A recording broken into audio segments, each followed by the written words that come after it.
Good morning and welcome back to Zay Sports Talk Podcast. I have a special guest with me today who may know a thing or two about football at all levels, ranging from high school to the NFL.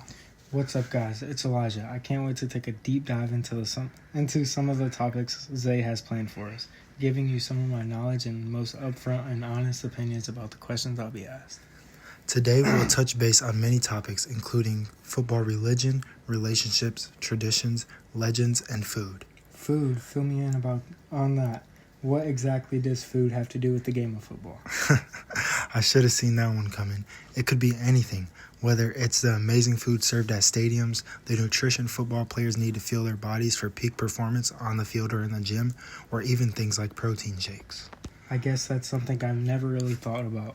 People get so focused on how athletes perform on the field that they forget about all the hard work and time that goes into their performance. It's not just about workouts, but also about the amount of food they eat, the kinds of food they choose, and even how much sleep they get. Yeah, but at the end of the day, that's all people really care about, right? How many touchdowns Jeremiah Smith is scoring, and not what his diet was as a kid that helped him grow to the size that he is at such a young age. It's so easy to overlook all the factors that contribute to these players being the great men they are. Not just on the football field, but also as teammates, family members, and active members of their communities. Yes, exactly. I know you played football up to the collegiate level. What were some things that you did off the field to make yourself the athlete you were back then, especially when it came to food and nutrition? That's a tough question to answer since it was so long ago, but the basics I remember are things like protein. I drank a protein shake at least once a day, whether it was store-bought or made at home, or one I made at home. I also took supplements such as creatine and vitamins. Then, of course, there were other sources of proteins in the food I ate. One of my all-time favorites was Chipotle. They have a menu with so many healthy, high-protein options. So what you're saying is you can eat all the foods you love, you just have to order the right stuff. That's exactly what I'm saying. Okay, well now I'm getting a little hungry. How about we start talking some football? Yeah, I might stop at Chipotle on the way home.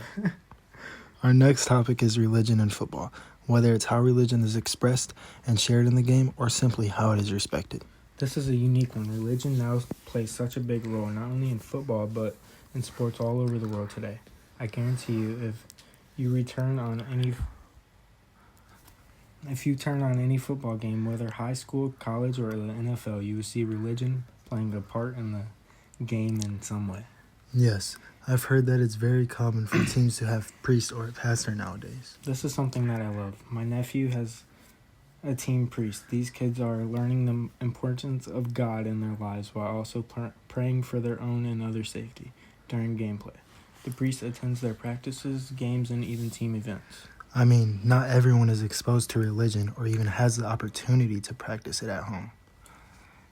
Yes, I think it's a great resource to have available to students. I personally did not have a team priest, but I incorporated religion into my athletic play. Every game I had wrist tape on both my wrists. I would write down a Bible verse and a cross. I would also kneel in the end zone before each game. And I mean, these are things that you still see happening today. Everyone has their own special ways of incorporating religion into their gameplay, but those are three very common ones. They become their own sort of traditions. Yes, exactly. When people think traditions, they usually think of holidays and widely known customs, but football traditions exist in many different forms. Yes, I mean, you have big school traditions like whiteouts, themed student section, winning traditions, and then athletes even have their own game day traditions. Like you said, you put on your wrist tape every game. Some players have to listen to a certain kind of music, eat a specific meal, sleep a certain number of hours. The list just goes on. There are so many ways for people to create their own traditions. Do you remember any others you had when you played? This is a fun one. I personally do not recommend this pregame ritual to just anyone. Haha. To start my game day, I would take a shower in the morning. I know that might sound odd, but I only showered in the morning on game days. It was just to wake me up and get me ready for game day. I would then get ready for school, and if it were a regular day, no matter what my outfit was, I had a special pair of flip-flops I would wear. They were fish, but in slide form. So you had fish on your feet? Haha, basically, okay. So I would go through my regular school day, and then after school, the team and I would share a large meal together. From there, we stayed at the school until the game time, listening to music, relaxing, going over plays, getting taped by the trainers, etc. This was about 4 hours of free time before the game. So you guys were just able to do anything? I mean, pretty much. There was only one rule. No player could leave the locker room right before the game. My teammates and I would take an unhealthy amount of pre-workout. This really got us hyped up and our adrenaline pumping. Now, exactly how much is an unhealthy amount? Enough to make you feel good. And then, like I said, I wrote a Bible verse on my wrist tape. I remember also writing the names of my family members at the time, like my mom and my brother. Then if we won, the team and I would go out to eat, and if not, we would all just go home. And this was the same routine for every game, no matter what. Every single game. Wow. So what happens if you forget a step in your traditional game routine? I mean, it's almost like brushing your teeth in the morning. You can't forget or you'll have a bad game. You may not to try to dwell on it, but it'll probably be on your mind. Yeah, I get that. You can't skip deodorant in the morning and expect to smell like roses all day. Exactly, and I mean, some people's traditions may vary, especially by the generation. There are college and professional athletes who do things that younger players are influenced by and add to their game day routine. Yeah, for sure. And that kind of brings us to the next topic of legends. These are the people that athletes look up to and aspire to be like one day. Yes, and all different levels of the game. Some athletes have an unforgettable college career that high school players aspire to replicate when they play. So a question I have for you is, how do you define a legend? I mean, you obviously have the standard football legends like Tom Brady, Barry Sanders, and the list goes on, but to me, a legend can be anyone. They don't have to be the best football player on the field, nor do they have to be the most memorable player. I remember when I was in high school, I looked up to so many college players at the time, and those were my legends. So basically, anyone that you personally classify as a legend can be one. Exactly.